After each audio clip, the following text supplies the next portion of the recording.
శ్రీమాత్రే నమః. సద్గురు జ్యోతిష్యాలయం వారి యొక్క అక్టోబర్ నెల పూర్తి రాశి ఫలితాలని ద్వాదశ రాశులకి మనం ఇప్పుడు తెలుసుకోబోతున్నాం. ఈ జ్యోతిశాస్త్రం అనేది పడుతున్న వర్షానికి ఒక గొడుగు మాత్రమే, కానీ జ్యోతిష్యం జీవితం కాదు. బాగా గుర్తుపెట్టుకోండి. మీరు మిమ్మల్ని నమ్మండి, మీ కులదైవాన్ని నమ్మండి, మీ ఇష్టదైవాన్ని నమ్మండి. మీరు చేస్తున్న వృత్తి వ్యాపారానికి న్యాయంగా ఉండండి. తప్పకుండా మీ రాశి ఫలితాలు అద్భుతంగా ఉంటుంది. సకల దేవతలు మీకు అనుగ్రహిస్తారు. ఇంకా కొంతమంది లేదండి, కొంచెం మానసికంగా మేము ఒత్తిడిగా ఉన్నాము అనుకున్న వాళ్ళు మీ పరిసర ప్రాంతాల్లో ఉన్నటువంటి సద్గురువులను సంప్రదించి మీ యొక్క జ్యోతిష్యాన్ని తెలుసుకోండి. లేదా మా ద్వారా తెలుసుకోవాలనుకుంటున్నారా, దయచేసి చెప్తున్నాను, అర్ధరాత్రి కాల్ చేయడం మానేయండి. 21 వయసు లోపు ఉన్న వాళ్ళు అడగకండి. 60 వయసు ఉన్న పెద్దవాళ్ళు దయచేసి, మీరు అందరూ 60 సంవత్సరాలు పొందినవారు కాబట్టి అసలు అడగకండి. ఇల్లీగల్ అఫైర్స్ వద్దు, ఆర్థికమైనటువంటి సమస్యలు వద్దు, విద్యార్థులు అసలు చేయకండి.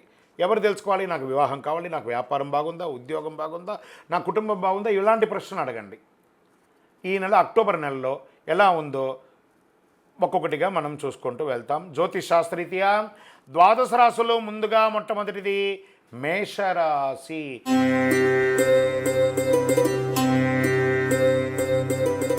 అశ్విని నక్షత్రం 1, 2, 3, 4 పాదాలు, భరణి నక్షత్రం 1, 2, 3, 4 పాదములు, కృతికా నక్షత్రం మొదటి పాదంలో జన్మించిన మేషరాశి మిత్రులారా, ఈ నెల మీకు శరన్నవరాత్రి, విజయదశమి శుభాకాంక్షలు మరియు దీపావళి శుభాకాంక్షలతో ఈ యొక్క కార్యక్రమంలో మనం ప్రియమైనటువంటి మేషరాశి మిత్రులారా, మీకు ఈ నెల మొత్తం కాస్త ఓపిక పట్టాలండి. మీరు కాస్త మిశ్రమంగా ఉందని చెప్పచ్చు. ఉద్యోగం, సహ ఉద్యోగులు మీ సలహా మేరకు నడుచుకుంటారు, కానీ మీరు ఇబ్బంది పడతారు. మీరు ఎన్నో రోజులుగా కోరుకుంటున్నటువంటి ట్రాన్స్ఫర్స్ కొంచెం ఆగే అవకాశాలు ఉన్నాయి. మాసు ద్వితీయంలో సహకరిస్తారు. ఆశించిన పదవి, మీరు కోరుకున్న ట్రాన్స్ఫర్స్ వస్తాయి.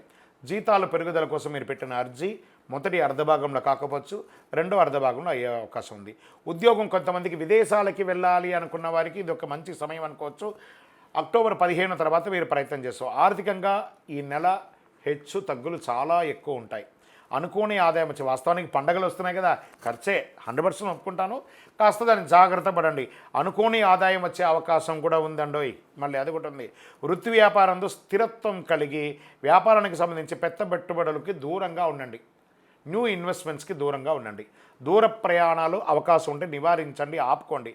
భాగస్వామ్యం అంటే పార్ట్నర్షిప్ ఒప్పందాలు కొన్ని రోజులు దూరంగా ఉండండి. ఉద్యోగం చేసే మహిళలకి ఇది ఒక మంచి సమయం చెప్పచ్చు. నెలాఖరులో ఉత్సాహకరంగా ఉంటుంది. తల్లిదండ్రులతో విభేదాలన్నీ కూడా తొలగిపోతాయి. స్వదేశీ ఆస్తికి సంబంధించి ఎన్నో రోజులుగా ఇబ్బంది పడుతున్న ఎన్ఆర్ఐస్కి తొందరపాటు నిర్ణయాలు ఏది తీసుకోకండి. ఇది కొంచెం ఆలస్యమయ్యే అవకాశాలు ఉన్నాయి. భార్యాభర్తల మధ్య మాస ద్వితీయంలో అన్యోన్యత పెరుగుతుంది. సోదరులతో కొన్ని విభేదాలు ఉంటే అవి కొన్ని తొలగిపోయే అవకాశాలు ఉన్నాయి. కుటుంబంలో శుభకార్యాలకి శ్రీకారం చుడతారు. బంధువులతో సమన్వయం అవుతారు. స్థిరాస్తి పంపకాలు, ధనలాభం ఎందు అనుకూలత ఉంటుంది. దూర ప్రయాణాల్లో వాహనాలు ఇబ్బంది వచ్చే అవకాశాలు ఉన్నాయి, జాగ్రత్త. చోరభయం, వాహనములు పోవట మొదలగు నష్టాలు వచ్చే అవకాశాలు ఉన్నాయి. అధిక శ్రమ ఉంటుంది, ఫలితం తక్కువ ఉంటుంది. ఆరోగ్యం గురించి చాలా జాగ్రత్తగా ఉండాలి. వైద్య చికిత్స చేసుకోవాల్సి వస్తుంది. ఒక శస్త్రచికిత్స కూడా అయ్యే అవకాశాలు ఉన్నాయి.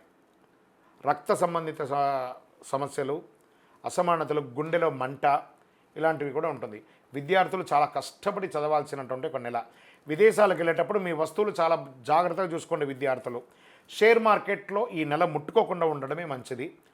వ్యవసాయదారులకి చాలా బాగుంటుంది. మీడియా రంగం వారికి మిశ్రమం. ఐటీ రంగం వారికి ప్రెషర్ ప్రెషర్ ప్రెషర్. వివాహం కాని వారికి గెట్ రెడీ. మీకు రాకుమారుడు, మీకు ఒక రారాజు, స్త్రీ పురుషులు ఇరువురికి కూడా రాబోతున్నారు. గెట్ రెడీగా ఉండి. రాజకీయ నాయకులు గం గణపతి నమః, సైలెంట్గా ఉండండి రాజకీయ నాయకులు. తస్మాత్ జాగ్రత్త అని కూడా చెప్పచ్చు. సరే, ఈ నెలంతా కూడాను అదృష్ట రోజులు ఏమైనా ఉన్నాయంటే 2, 4, 11, 14 ఈ నెలంతా కూడా అదృష్టంగా ఉంటుంది. మీ యొక్క లక్కీ నెంబర్ 5 అని చెప్పచ్చు. కలర్ వచ్చేసి ఊదా రంగు అని కూడా చెప్పచ్చు. ఈ నెల చంద్రాష్టమం అక్టోబర్ 6 సాయంత్రం నుండి 7, 8, 9 ఉదయం వరకు కూడా చంద్రాష్టమం ఉంటుంది. చాలా జాగ్రత్తగా ఉండండి. ఈ 2.5 రోజులు మౌనంగా ఉండండి. ఏ విధమైనటువంటి దస్తావేజులు సంతకం పెట్టకండి, ఎవరితో గట్టిగా మాట్లాడకండి, జాగ్రత్తగా ఉండండి. వాహనం నడిపేటప్పుడు కూడా చాలా జాగ్రత్తగా ఉండండి. సరే, చంద్రాష్టమైంది. మీకు పరిహారం ఏమైనా ఉందా దీనికంటే? ఆదివారాల్లో సూర్య భగవాన్ని ప్రార్థించండి, గన్నేరు పూలతో పూజించండి, నెయ్యి దీపాన్ని వెలిగించండి, శుక్రవారాల్లో దుర్గాదేవిని పూజించడం చాలా మేలు జరుగుతుంది. మేషరాశి మిత్రులారా, అతి శక్తివంతమైనటువంటి ఈ కరుంగాళి మాలను ధరించండి, సకల అనుగ్రహాలను పొందండి.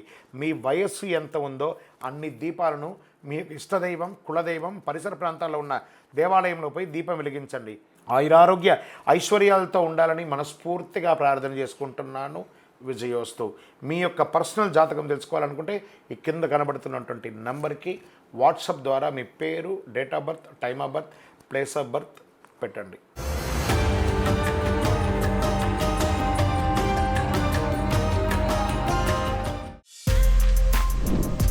For more videos like this, subscribe Big TV channel.